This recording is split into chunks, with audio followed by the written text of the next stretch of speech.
В заказнике Важилью Сыктывдинского района начали убирать несанкционированные свалки. На массовый субботник вышли сотрудники Минприроды Коми, Центра особо охраняемых природных территорий Коми лесопожарного центра, лесничества, районной администрации, неравнодушные сельчане и Человек-паук, уже известные в Коми своими благими экоделами. Собрали 40 кубов мусора, это 20 кубометров автопокрышек, 32 мешка пластика, 245 килограммов стекла и автомобильных бамперов.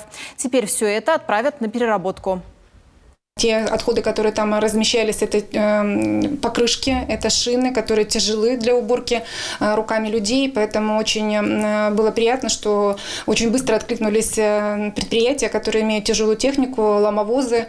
И это региональный оператор, и предпринимательское сообщество, которые выделили тяжелую технику для того, чтобы мы смогли из карьера, потому что еще далеко расположены эти шины, их достать и, соответственно, переместить для того, чтобы в последующем эти отходы уехали на переработку. Природный заказник Важилью – это больше 1500 гектаров.